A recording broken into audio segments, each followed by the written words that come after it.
Yo, what's good, everybody? I am back again with another video, and yeah, we're gonna go in, try some League VIP packs. We're gonna get a box going. I know that there is a Shaquille O'Neal Orlando Magic edition out there, as well as Yao Ming using the Rockets, 89 overall, and Robert Parrish. So we gotta get somebody. And guys, I don't know what's going on. Pack luck. I've been pulling Amethyst of late, and that was with All-Star pack, so I might have to pull an Amethyst pack. Who knows? I'm still upset I lost that last game, so it's gonna be tough. We're not gonna have a full game Friday today. I've been so busy. Another thing, guys. Bud 22089, Bud 22089, 22089. That means something. Tomorrow is my birthday, so I'll be celebrating that. I don't even know how long I'm gonna be on the game. I might not even have a video. I'm gonna try to get a video for you guys tomorrow, but I'm probably gonna be too busy celebrating my birthday or whatnot. But yeah, that's why I didn't have anything for Full Game Friday, and plus I had something else I'm working on. If you follow me on Twitter, I posted a picture yesterday with Kyrie Irving, and I'm not gonna give any details on that, but you can go look at it, and you'll be able to figure out. If you put two and two together, you probably could put what I was trying to do right there with that idea, with the caption I had. So it's gonna be interesting, guys, when we get into that season, if you know what I mean.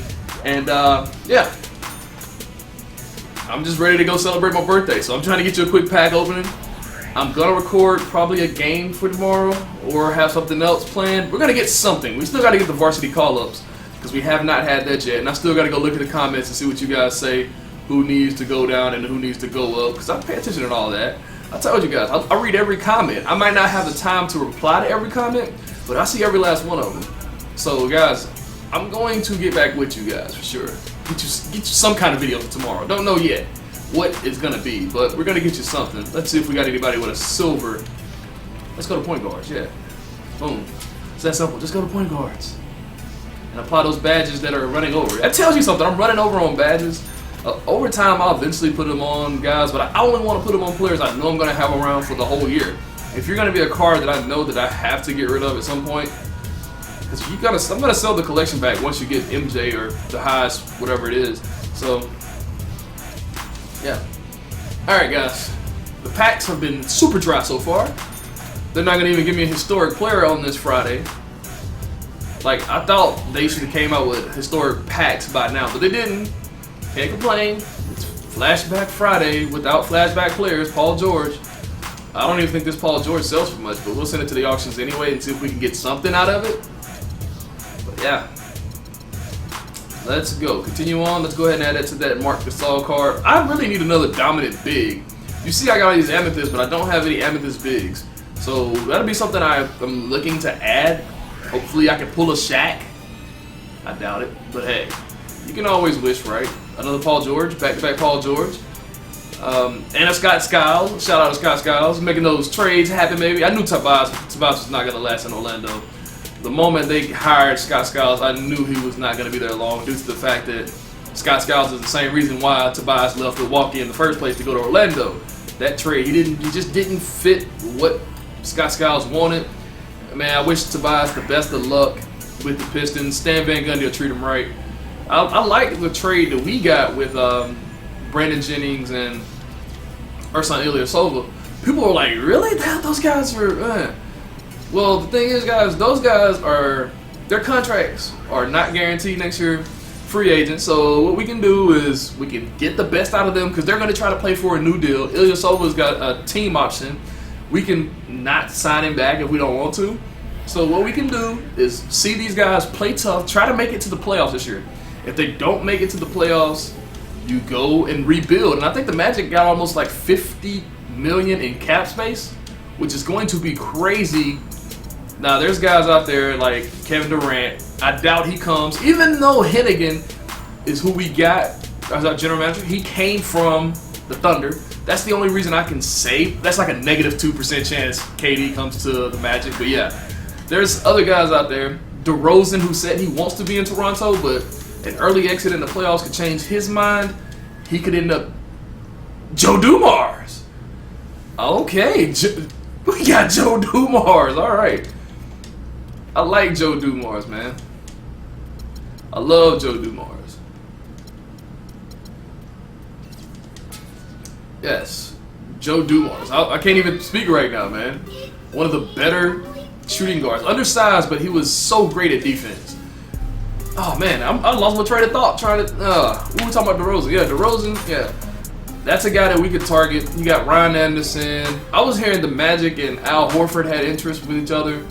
You had other guys as well. I'm trying to figure out who else we had mentioned. It was DeRozan, Horford. Joakim Noah was another guy. Maybe we can get Joakim Noah on a lesser deal because those guys played for Scott Skiles.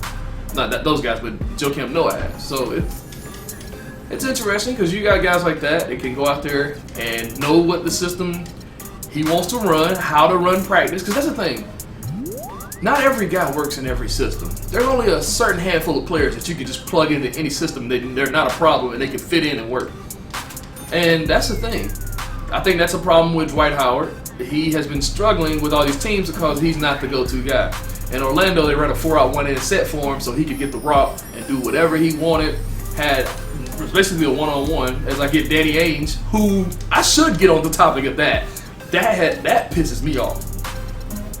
Now, guys, I know a lot of people are Celtics fans, and I'm just like talking about all this stuff in the NBA that happened at the trade deadline. This man, Danny Ainge, has I think 7 draft picks and that Brooklyn Nets protected pick they keep talking about and whatnot.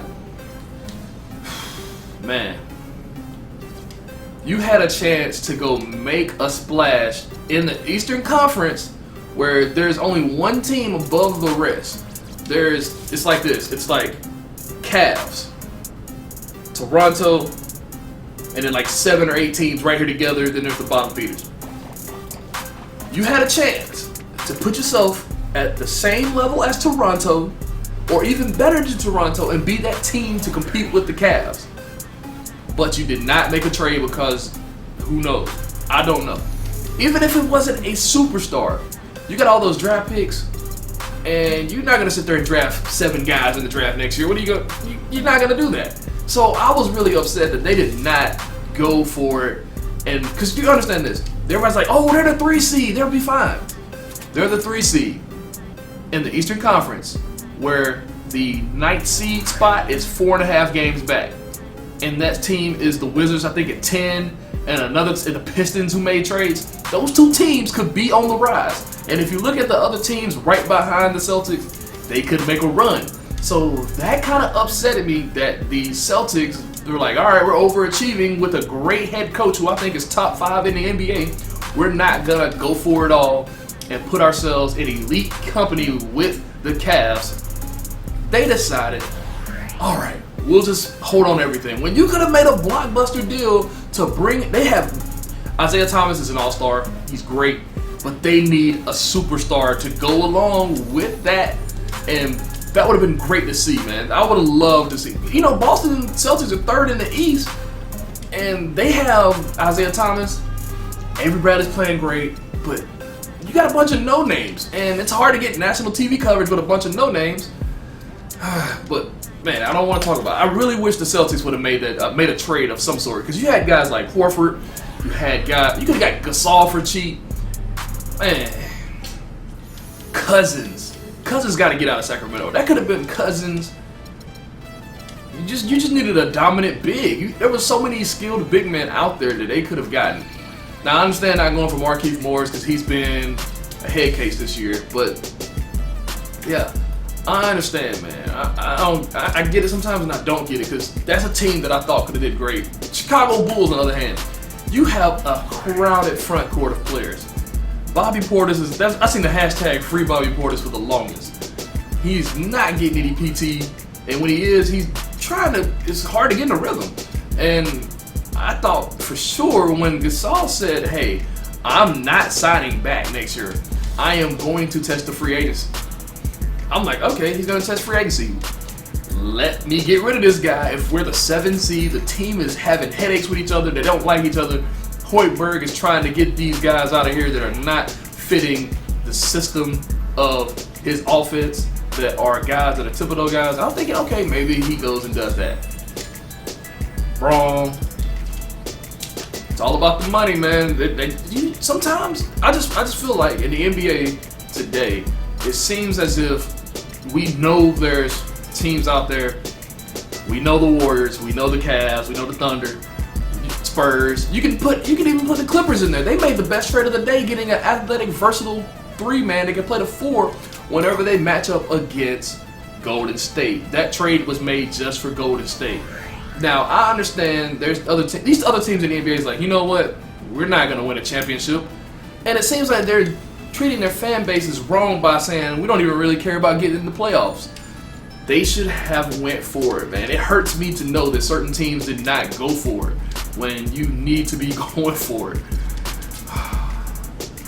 It's like, all right, wait till next year when a whole bunch of money out there and hope that we can land Kevin Durant. Now, that's why I give the Wizards props for going out and getting Markieff Morris, even though he's a head case. If somebody can get him to play, they'll be all right. I thought the Blazers should have made a big splash, too. They could have got a big...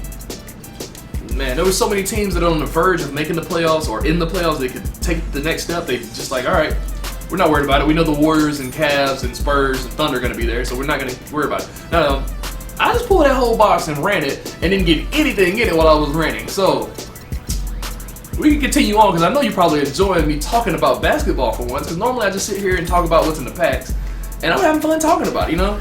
Now, we can get back to the Clippers. I'm going to the All-Star packs. We opened up 2 regular Steph Curry League VIP boxes, but now we're going to the All-Star box and see if we can get something. And in the first one, we don't. We get 3 gold cards. But yeah, the Clippers, man, that trade, you got rid of Lance Stevenson, which I don't know if maybe he does better in Memphis because there's a bunch of no pun intended, Grizzly vets there, man, that want to grind it out and win games. But Clippers getting Jeff Green, a guy that has already played up under Doc Rivers with the Celtics when they got the trade for Kendrick Perkins. This guy, it was a pick that was top 5. It was basically swapped for Ray Allen a long time ago when that draft came, when KD and Jeff Green came together. That's how Boston got Ray Allen.